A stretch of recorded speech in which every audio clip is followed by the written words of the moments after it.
everybody, some quick tips here when it comes to your pies and baking. I get questions all the time like, Michelle, do you have to use Ziploc bags? I would rather put the custard in the pie shell and freeze the whole pie and then bring it out and put it in the oven when I need to.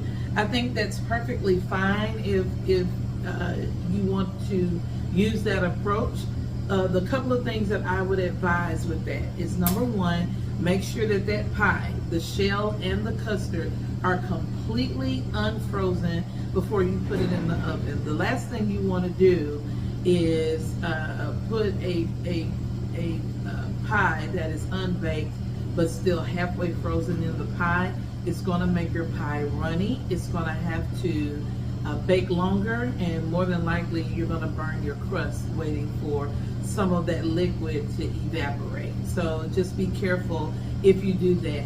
I'll also say this: I use Ziploc bags for real estate purposes. Now I have a couple of freezers and refrigerators that I store in, but from a real estate perspective, it is easier for me to put those bags in a freezer and stack them closer together than to have multiple pies stacked on top of each other. So I can share the space better with the bags.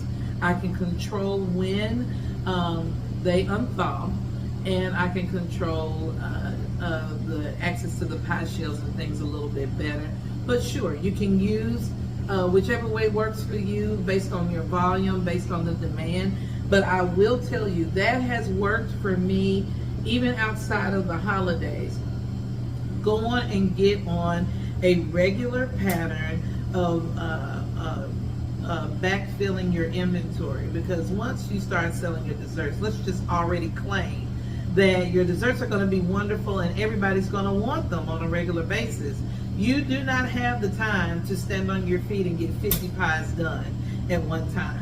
So it's always good in some of your weeks and months where you have downtime to go ahead and prepare custards in advance and make sure that you can have them available to you when your customer asks or when you get large volumes. What I found, the holidays are very busy, so from October through about January 10th, I am really, really busy.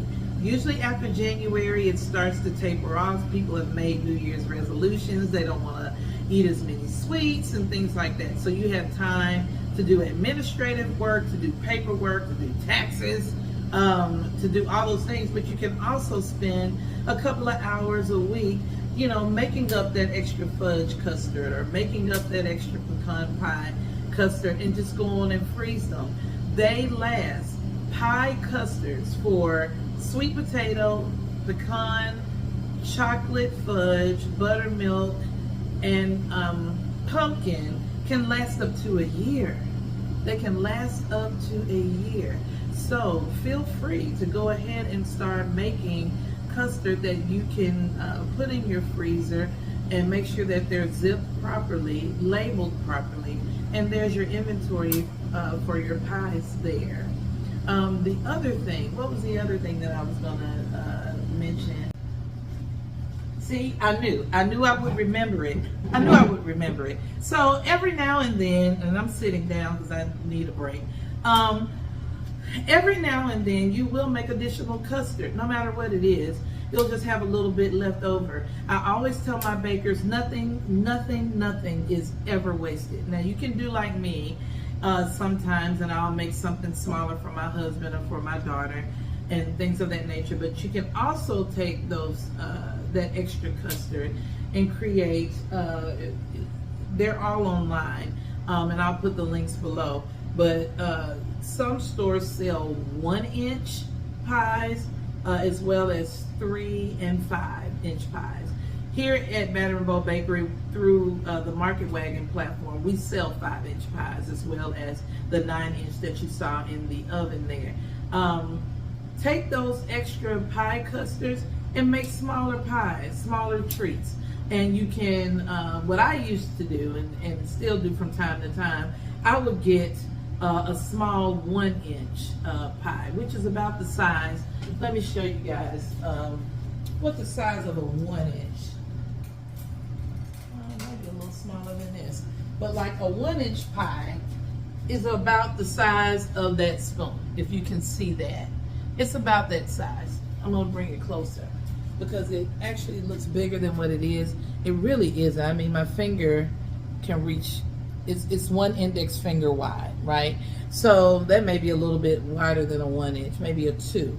But take pie shells that are this small and take your leftover custard and bake little pies like that and put them as extras in your customer packages. It gives them an opportunity to get a taste of other things that you offer, things that you may be thinking about introducing into your bakery, and then just small thank yous to your customers who are faithful to you, to those who always support you.